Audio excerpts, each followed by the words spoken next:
I bought a Switch.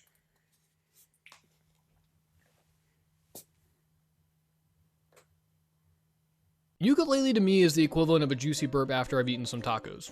Yeah, I'm enjoying the flavor to a point, but the thing as a whole just kind of leaves a bad taste in my mouth. And I realize that's probably not at all what you were expecting me to say, but this is Indie Jacob, and that's just kind of what happens here sometimes. But this game, oh god, I want to adore it.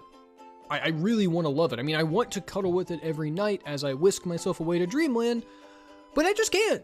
It pains me too much too, because this is one of the most charming games I've ever had the pleasure of putting my hands on, and I do in fact love the 3D platformers of the 90s. I just don't exactly remember the last time I've personally been so divided on a game, nor do I remember the last time I agreed with every review I've read, good or bad. But this game screws with my brain almost as much as Nintendo's cancellation of the NES Classic. And that's a lot, because with Yooka-Laylee, there is just so much to love here, whether it's the character designs, the music, the sound design, the art direction, the writing. It's just all so well done that I just can't dislike it. There's truly some grade A game design here, and it's very clear to me that the people working on this did it more as a labor of love rather than just wanting to cash in for a quick buck and some ciggies. I can't even begin to describe to you how many times I would just sit and let the menu music play as I just stared at it, struck in awe at how brilliant the presentation and theme went so well together. And I'm not kidding, guys. I'm not. I remember one night I finished a play session of like an hour, and I spent the next 20 minutes just sitting on the couch, smacking my thigh to the beat of the menu music as I stared while magic arose from the ether. I also got a good little chuckle reading the dialogue from characters like Laylee or Rextro or Trouser, whose name is a reference to a penis, I'll have you know. Oh yeah, that's the stuff. Everyone here is just so lovable and adorable, and it makes me remember a time where character designs were more varied than just hot, moody human with weapons and asses. It felt like I was back in the late 90s with my Capri Sun and Tony Hawk t-shirt sitting in front of my bulky tube TV in the basement playing 64. God, that was so cool! Yooka-Laylee so accurately replicates its predecessors that it's borderline scary at some points. The team at Playtonic absolutely nailed their old formula of platformers. There's tons of collectibles, minigames, worlds to explore that are packed to the brim with things to do, and a wacky enough storyline that serves as a basis for why our main protagonists, Yooka and Laylee, are going on their adventure. But no one here gives a shit about that. We're all just here for the gameplay. And that's where the bad stuff / Jacob annoyances really start to kick in. I know Yooka-Laylee means though, I really do, but the combat in this game is just so mind-numbingly boring. I realize this isn't trying to be the Dark Souls of platformers, but can we just get something else besides enemies who recognize you then slowly tromp their way over to you willy-nilly as you wipe them out in one hit? There's also just really not much need for the combat in general. It feels more like a chore than anything, so the only time I really had any desire to fight anything was whenever I got sick of them annoying me, or when I was just a little unsure of what to do next, so I got bored. And that leads into my next problem.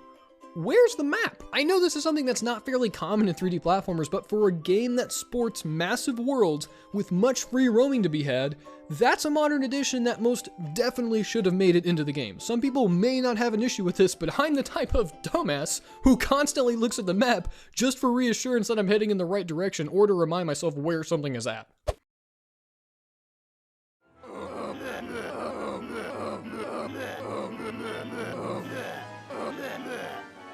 Nope. No thanks.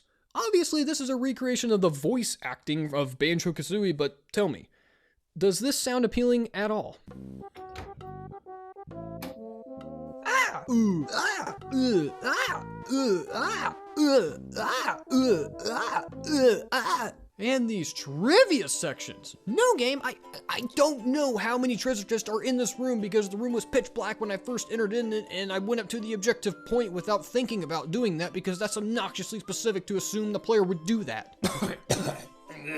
And finally, my last gripe / personal complaint comes down to the hub world. It really just didn't do it for me, and I don't have much of a reason why other than you have this bright, beautiful game that is stuffed full of charm, and you stick us in this dank, steamy factory. I don't really get it. I understand it's there because of the confines of the storyline, but that could just be me. I guess I was hoping more for something akin to Super Mario 64's castle or Donkey Kong 64's collection of islands. Now, I do think my complaints and annoyances come down to personal preference. So I wanted another voice to be heard. One that cherishes and loves the rare games of yore. You may know him as the king of colorful skin, but I know him as the wonderful, flea market hopping nut he is. It's Gilly the Kid! Oh wait, that's not this video? Let me just summarize the video with this. Many of my drawbacks with this game come down to personal preference and the type of game player that I am. I've always preferred 2D platformers to 3D ones, and that does show here, and I have enjoyed my time with Yooka-Laylee, and I do plan on finishing it at some point. It's just not something I'm looking to do currently. This game isn't bad though by any means, and I do think it all comes down to what kind of game you are looking for. I have played the Banjo games, and I've enjoyed them, but honestly, I think I've just outgrown them. I don't really enjoy the aimless collectathon wandering as much as I did when I was a kid, but I think that's something, like, if you like that, you definitely owe it to yourself to pick this up and give it a try. Don't do it for me though. Do it for Grant Kirkhope.